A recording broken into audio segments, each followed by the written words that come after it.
আজকে আমি আমার ব্লগটা এখান থেকেই শুরু করছি। আজকে করব হচ্ছে দেখো চিকেনটা হচ্ছে করব লেবু দিয়ে। লেবুটা মাখিয়ে রেখেছি, একটা এই যে পুরো লেবু নিয়ে নিয়েছি আর একটা রেখেছি, লাগলে দেব। এটা মাখিয়ে রাখলাম। চলো তাহলে চিকেনটা কীভাবে করি প্রথম থেকে শেষ পর্যন্ত দেখবে।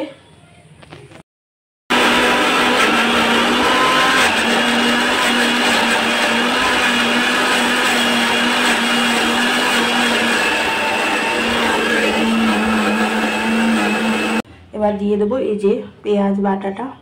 পেঁয়াজ বেশি করে বাটা দিতে হবে, একটু স্পাইসি করে করছি আজকে। পেঁয়াজ কুচিটা দিয়ে দিলাম।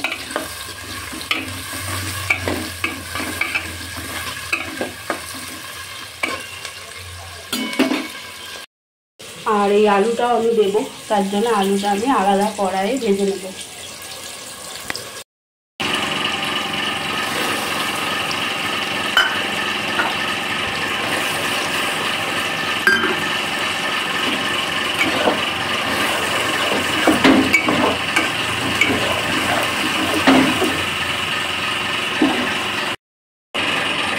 এই যে বেটে রাখা আদা, রসুন, টমেটো, কাঁচা লঙ্কা সব দিয়ে দিচ্ছি।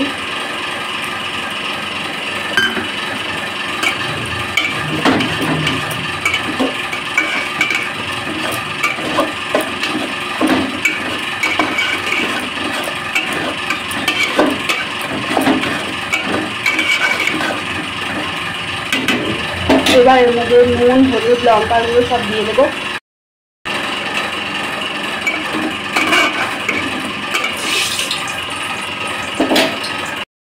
দিয়ে দেবো চিকেনটা, অর্ধেকটা দিয়েছি আরো অর্ধেকটা দেবো। এটাকে বলে হান্ডি চিকেন। আজকে আমি করছি হচ্ছে হান্ডি চিকেন।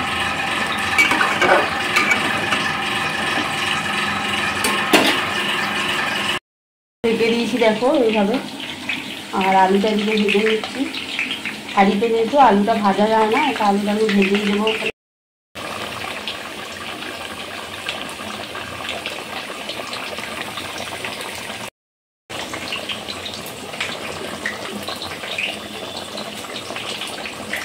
শুভ দুপুর বন্ধুরা সকলকে। চলে এসেছি দেখো আমি রান্নাঘরে। আজকে করছি হচ্ছে চিকেন। এটা হচ্ছে করছি হান্ডি চিকেন। এটা হাঁড়ির মধ্যেই হবে পুরো মাংসটা। পুরো ভিডিওই আমি ফেসবুকে দিয়ে দেবো।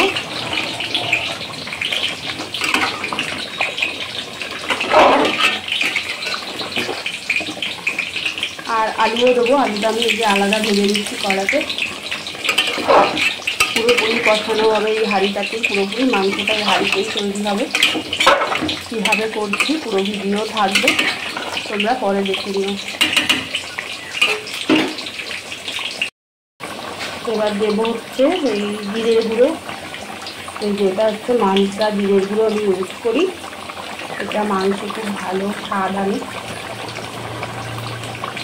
যেহেতু মাংসটা অনেকটা, তার জন্য আমি অনেকটাই দিলাম। আর এই সানরাইজের লঙ্কার গুঁড়ো ঝাল ঝাল করেই হবে একটা।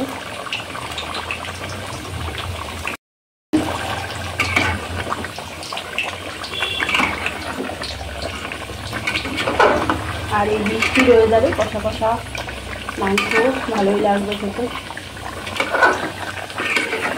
কারণ বেশি গরম করলে পরে মাংস অত ভালো লাগে না, ঠান্ডা ঠান্ডা হলেই ভালো।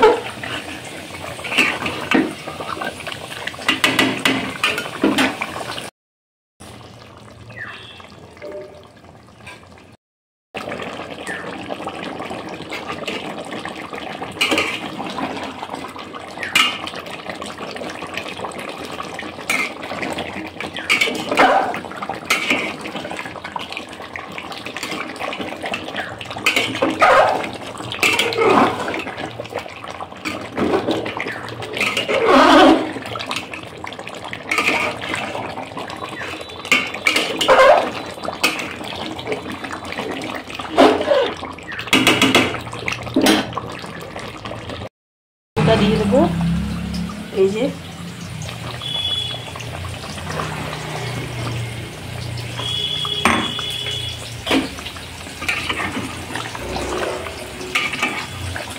আলুটা দিয়ে নেড়ে আবার চাপা দিয়ে দেবো।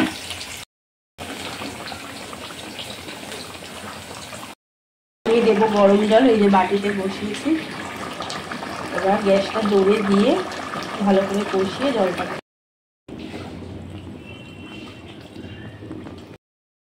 মাংসটা দেখো আমার হয়ে গেছে। গরম মশলা দিয়ে এবার ফুটে গেছে, এবার বন্ধ করে দেবো।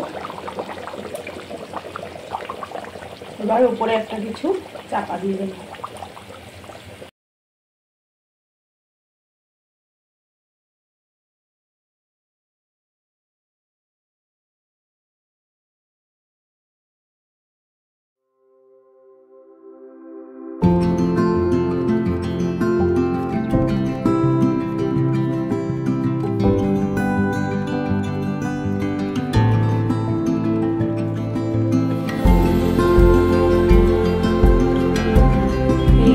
রান্নাটা তোমাদের কেমন লাগলো অবশ্যই কিন্তু তোমরা জানাবে। শেষ পর্যন্ত ভিডিওটা দেখার পরে স্কিপ করবে না, তাহলে কিন্তু জানতে পারবে না কীভাবে করলাম। অবশ্যই একটা লাইক করবে আর সাবস্ক্রাইব করবে আর কমেন্ট করবে। আর একটা লাইক সাবস্ক্রাইব আমার আরও ভিডিও করার উৎসাহ আরও বাড়িয়ে দেবে। তোমরা এইভাবেই আমার